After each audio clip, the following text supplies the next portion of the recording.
So, welcome to episode 8 of the Identity Lab here. And today we talk about expectations and why they disappoint you. So, I want to share with you a personal story. Actually, I have more than currently going on in my life where I had expectations and they have been disappointed to me along the way. But on the other hand, I always tell my students, lower your expectations. Don't have expectations. And if, then what do you do? And that's exactly what I'm doing. So I have my expectations. Now, here's the thing. I've given you a story. So it's a business story. I have collaborations here in Xinjiang with two clinics where I'm the emotional health support. And one of these clinics, let's say the terms discussed in the contract, they don't take them very seriously. And there is a lot of expectation from their side to what's our service that we provide that they didn't want to specify in the contract. And now it's a little better between us and them on, okay, but you don't want to pay more, but you still want more. And my expectation in having these negotiations where that we sit down, that they explain to me what they want from us. And then we explain to them what we want from them, what we're willing to give. And then we find a middle ground. Yeah, we meet somewhere in the middle and we both say, happy. What happened is we did that. We did exactly that. We met up, we discussed, we agreed. And 2 hours later, we got sent the contract and it was nothing that we discussed. All of the terms that we laid down, that they verbally agreed on, not in there. And when asked, so why was like standard contract, etc. So my expectation of we agree on something and then you put that down and then we sign the contract according to what we just agreed on, didn't happen. Yeah, disappointment. And I was disappointed and I was angry. And I wanted to tell that person that we had that meeting with to go, yeah, dot themselves. And in England, we would say they were taking the piss. That's how I felt. They were taking the piss of what we provided, what we were willing to give, what they were supposed to give us in return. And I got really, really angry. Not angry, that's angry is the wrong word. I got furious and I felt like my ego, my who the fuck do you think I am? That part of me woke up and was very present. And I stayed in there for probably an hour or two. And then I do what I teach my clients to do, to let go. Because the goal is not to get angry. The goal is not to be disappointed. The goal is not to be mad and want to do these petty things to tell that person like, get personal. That's not the goal. The goal is that happens. And then how you act on it, what you do with it. That's the goal. To not stay in it and be mad at that person or that business for ages and not taking it personally and saying, oh, maybe you think that you're a bad negotiator. Maybe you think that you're not worth having what you want. Whatever it is, that's not the goal. You can have all of that. You can throw yourself a pity party. And I threw myself a pity party. It was a great party. It's okay. Throw yourself that pity party and then let it go. Give yourself the time to do that. Give yourself the time to be human. Because I would now just say none of us is on that level that stuff doesn't affect them. So whatever happens, that they are not getting into some kind of bodily and mentally experience that they could probably interpret as being annoyed, being sad, being angry. I would say none of us can do that because it happens. So what do you do with it when it happens? And like I said, give yourself permission. That's my go-to thing. And yesterday I got disappointed again. There was a situation where I had expectations of a friend of mine that she would pay me more attention because of things that go on in my life currently. And she didn't. And I saw her with other people standing there and spending the night. And it hurt me. And I was thinking about, Anna, have your expectations been too high? And like, maybe, maybe not. But fact is, now it hurts. Now it's painful. And that's okay. I let it be. I let the pain be there. I took my time. I didn't try to push it away. I caught myself actually to try that, to try to logically explain and see her side and all of that. And then I was like, no, no, no, no, no, no. I give myself permission to feel like this right now. That there is this little awa in the heart region. I give myself permission for it to be there. And I sit with it. And then after a while, I think it took me about an hour-ish, I said, okay, it's gone. I sat with it. I let it be. I didn't try to push it away. And then I went to bed and I fell asleep and I slept through the night and I woke up and I was okay. I can talk to you about it now without feeling angry, without feeling the disappointment anymore. So in my body, not the feeling, the emotion. If you've been here before, you know the difference. If not, let me explain quickly. Emotion is the body sensation, and then comes your brain that creates the interpretation. That is then the feeling. So the body sensation can be whatever, and what you name it, well, that's up to you. You can name it literally anything. But anyway, so I'm talking about that emotion, that body sensation in your body. And that is okay. And working now with clients for over 10 years, I think it's about 12 years now, and with over 500 of them, what I learned is that giving yourself the permission to feel whatever you feel, to think whatever you think, to be angry, to be annoyed, to be disappointed, to have expectations that are higher than high, but to let yourself be the way you are, that's the first step to acceptance. It's a great first step to acceptance because it gives you so much. And it gives you mostly what I hear from people that I work with, relief. That's what it gives you, because what you're doing is you stop fighting that inner war with yourself by trying to be better, by trying not to be, by trying not to do.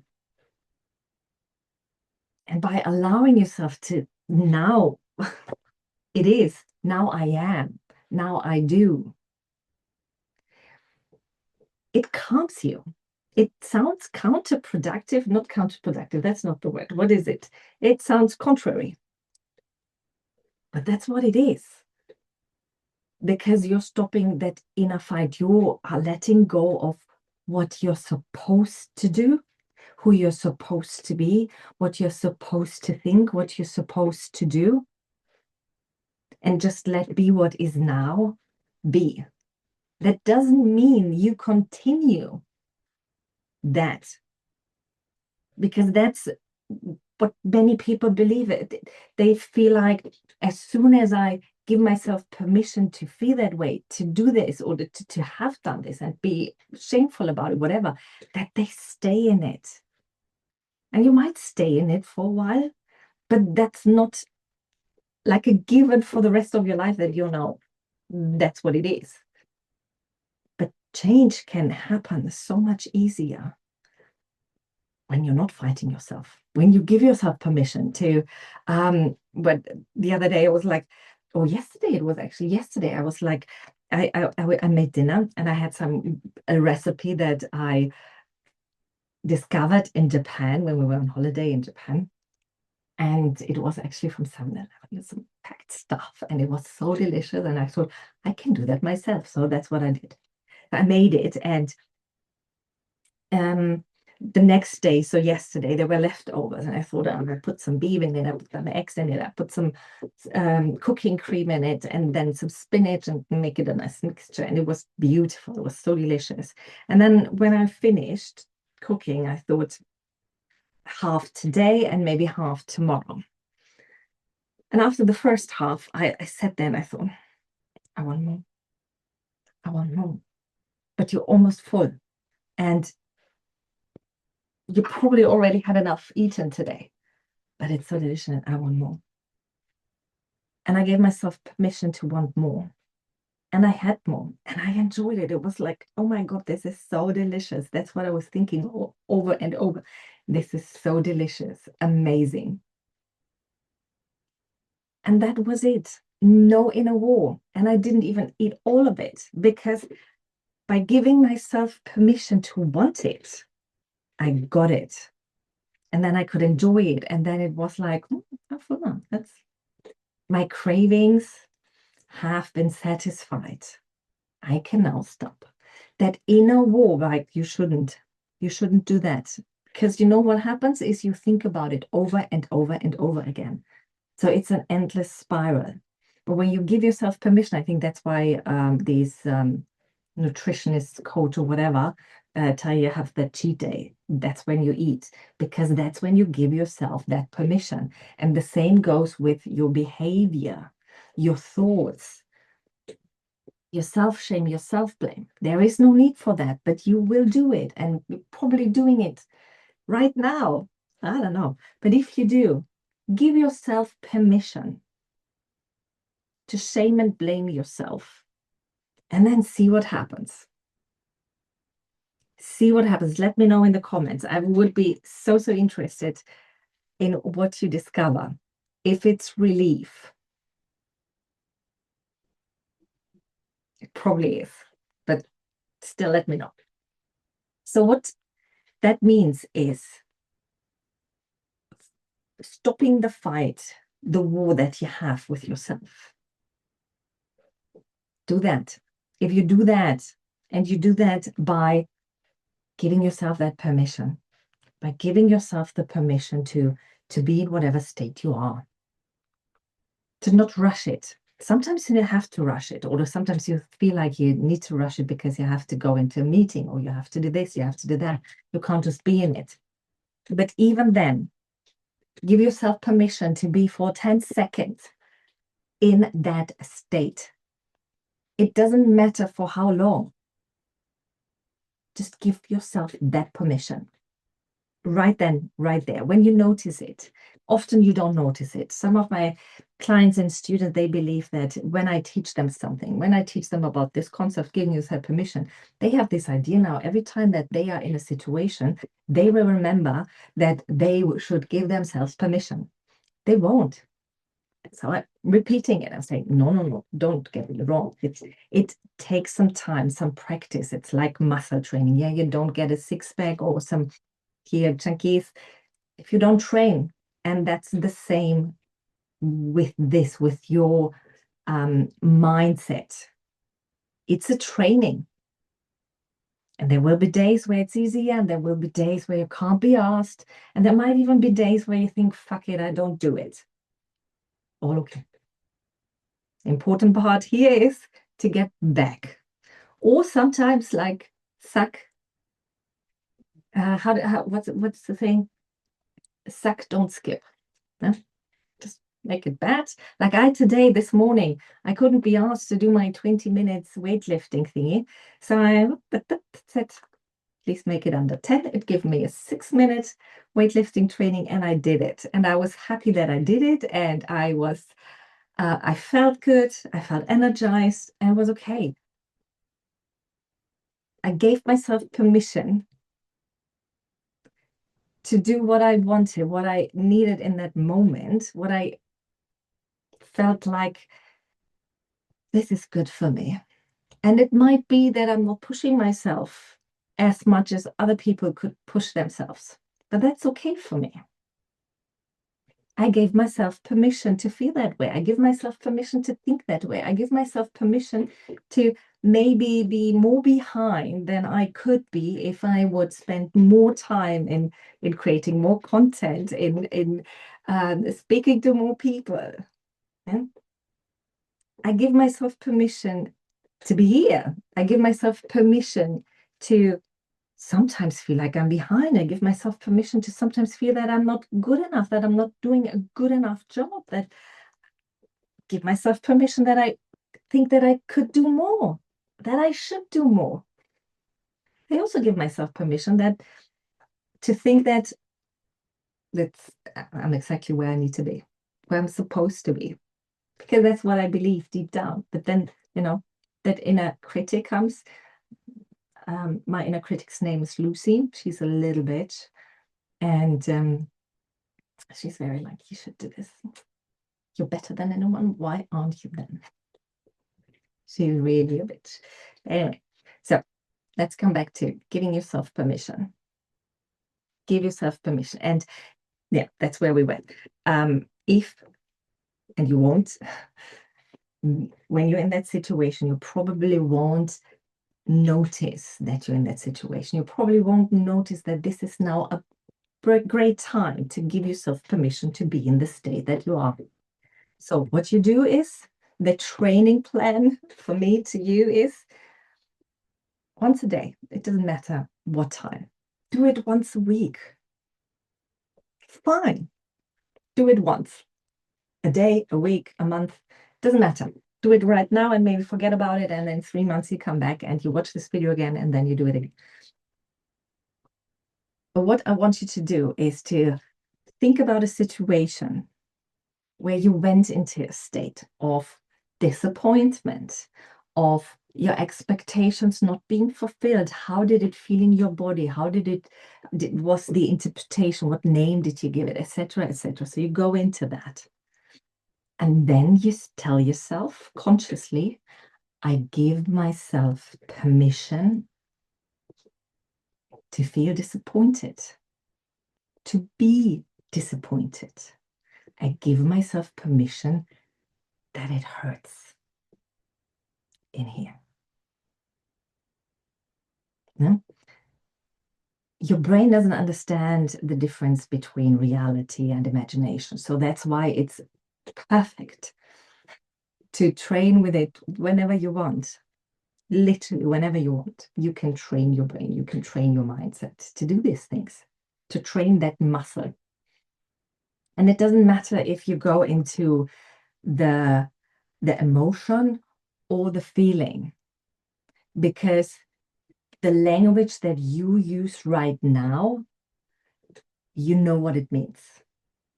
Yeah? Unless you work with someone, or unless you think about more of, your words create your reality. How should I point it? How should I name it, etc., etc. That's a different story. But even then, you have a certain level of communication that has been established. So use that.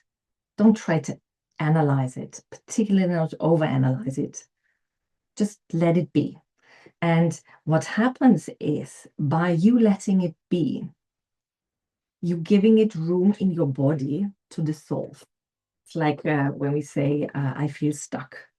It's usually something in your body. And when I work with my energy clearings, we're going into the chakras. And we can see, is it open? Is it balanced? Is it overactive, underactive, etc., etc.? And that what shows me or shows the client that, oh, there's something blocked. And by letting it be, we give it the chance to dissolve and to balance.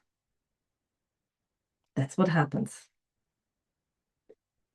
So what you do by training this is you look after your body because you have less tension in your body. You will feel that relief, not just mentally, but physically.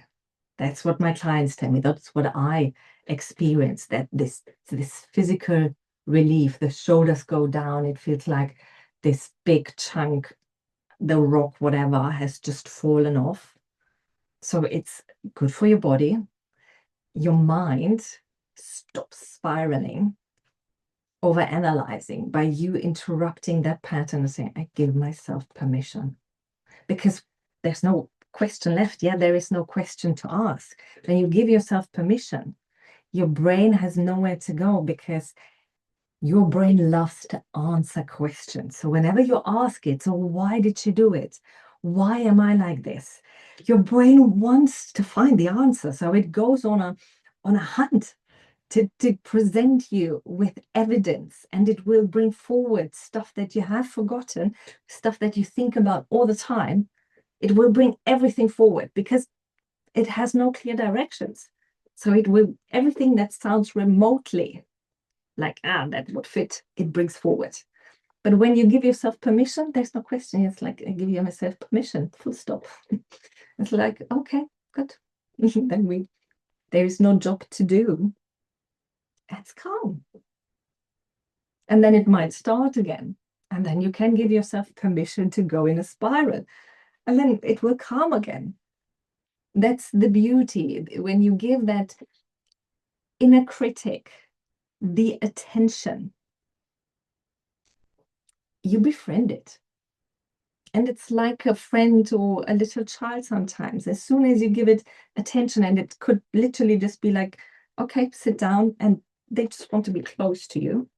They're calm and quiet. And that's the same with the inner critic. And it's part of you, that part of you that wants to be seen, that wants to be noted, that wants the love, that wants to be enough, etc. And that's what drives you to get that.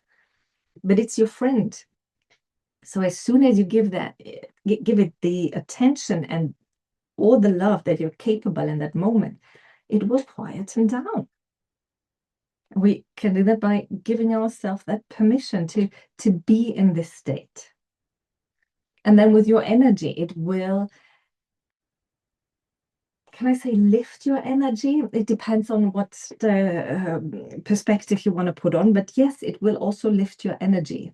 So when your energy level is at 115, and that's what you take out, you bring out, it's your vibration.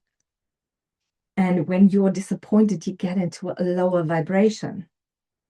But when you let go, the vibration goes up. And so it lifts that vibration, it lifts your physical energy. In the moment, yesterday, when I had that experience, when I let myself be in that disappointment, I felt deflated. And when I sat with it, I just let it be. After that, I felt good. Not energized because it was late in the evening, but I felt like, okay, I can let it go. And my mind didn't spiral. There was nothing to think about. There were no weird dreams. So you do body, mind, and energy. You do the whole thing by just giving yourself permission to be in whatever state you are in right now. So let me know how that works for you. And with that, that's the end of the episode for today. And I see you again next week. Take care and bye-bye.